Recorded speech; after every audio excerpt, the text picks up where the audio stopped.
hablando? Hello guys, soy Emilio Suaga, Harmonica players and singers, good evening. Good evening. How are you?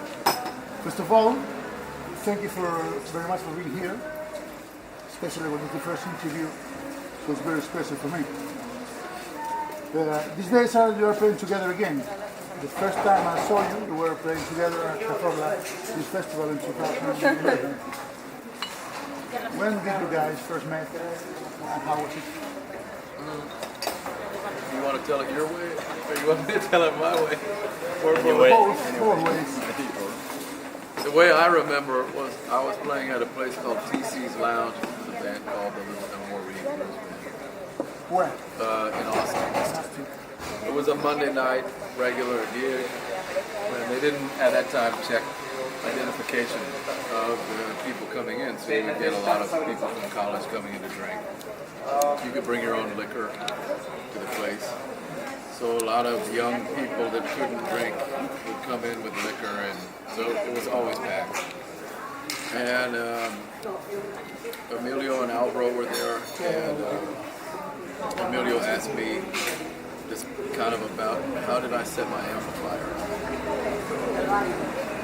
for harmonica. So I showed him, and we were talking, and he told me that he played, and at that time I was just a guest of that band, so it wasn't in the right position to invite him to play that night. But the next night I was playing at another place, this shitty fucking pizza place, pardon my language, Niños, but this terrible pizza place, and we were playing with a different band, and those guys were open-minded, and I invited him to come and play, and him and Alvaro came, and Alvaro sang and he played, and we became friends hanging out. Did you met in that very moment?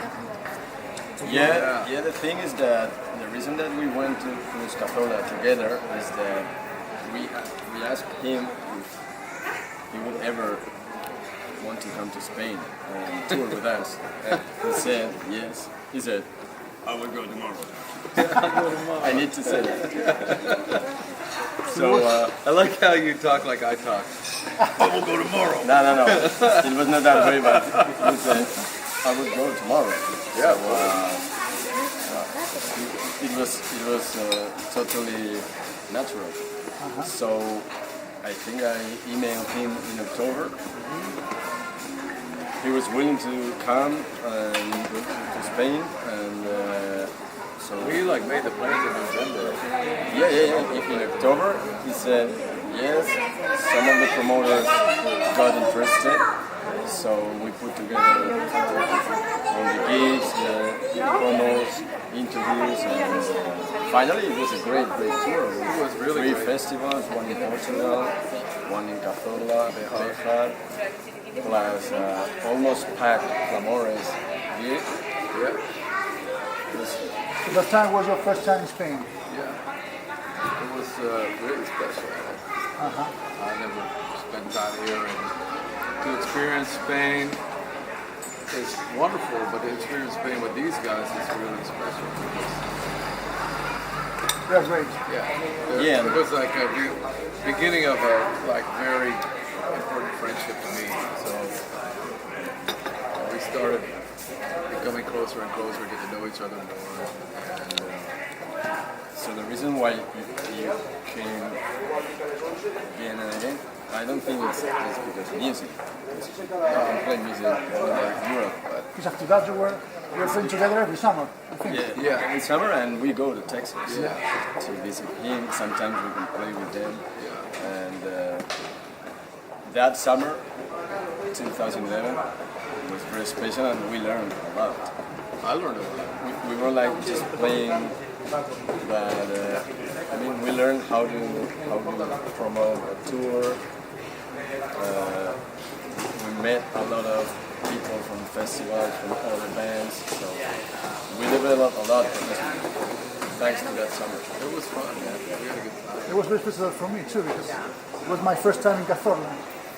I was, after 8 years driving, it was my first gig in Cazorla, yours. My first. Did you bring your water cannon? No, The first And I think- gig I saw in Cazorla was your. We met on the street. Yes, we because met you on the gave street me that very night. It was you and maybe Pedro or not? No, I you thought- and another guy. Yeah. And you gave me a CD and a promo thing of Blues No Seal. Because we were starting our fest Yeah, yeah. that very year. And another connection to you is thanks to Rafa. Rafa, Mississippi. Because he said, get in love touch that guy. with this guy, Emilio, and go to Blues No Seal. So I emailed you or called you on the phone. And you remembered me I was that excited we about had the met idea. in Blues Cazorla. So it was like, shit. Because it was a great gift for me. Another one. That was a cool gig, man. There was a lot of things that went At on. lunchtime. Yeah, there were a lot of things around that gig that were a mess, like just situations that The heat. the sound check or lack thereof, and Muscle White was there, and Charlie. There was some confusion and miscommunication about what Charlie needed, and so I kind of went down early to help out with Charlie, and I'll never forget. I told the guys in the band like. There was supposed to be a guitar for Charlie, but they didn't get a guitar for Charlie. Would one of you guys let Muscle White play your guitar? And they're all like, yeah! And so it was cool because I got to spend some time with Muscle White that day, and then we did the master class, and Bobby Rush came by, and it was cool. I remember he made a speech. Muscle White did. Yes. Yeah. You did the master class together. Yep. With Antonio Serrano. Yeah. It was cool, man. It was a great day. And we went down and played with David Nguyen, and that was cool too. And that was a special day. And I had some really good conejo on that day. The lady from the hotel cooked really, really good conejo. Maria. Yes. I remember this surprise. Maybe this shouldn't go on the recording, but I remember the surprise of finding out that her daughter was my age. You know? Her daughter, I thought was much younger, but she was the same age. Well, Okay. you know. There's someone need to talk about music, so let's do it. About musical genres. Okay? You have to tag the music you play. Which level will you choose? Blues, folk, special branch of the blues? It's very difficult, maybe. It's very difficult because I think that the thing about music is just taking it all in. And, I mean, clearly when we want to play blues, we play blues. When I feel like playing straight blues, I play straight blues. But the music that is the combination of all that for me has a lot of country, a lot of rhythm and blues, a lot of both traditional jazz and modern jazz. It has lots of Cajun music in it and swamp pop music in it.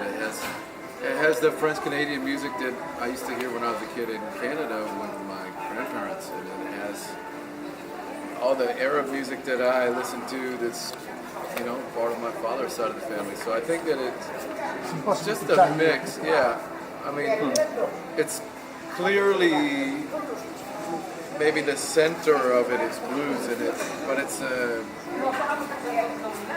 look, if you look at the Earth from the outer space, man, it's not one color, right? It's But if I go to a store, yeah. in which section will I find your CDs?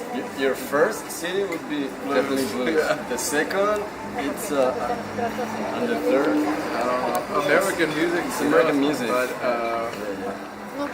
So I will go through the whole store to find Yeah. all your music. but I think it's under I. There's not many I's, There's just a few. But I think that you could be tagged as a blues harmonica player, Sure. but your records are more than that. But I don't know that it's more or just different. But I think that I mean, it's blues. yeah. But I think too. I think it's maybe if you listen, you might hear different influences of different things. But one thing that you won't hear me do is, for example, I love Spanish music. I love Spanish classical music. I love flamenco music. I like the way they sing.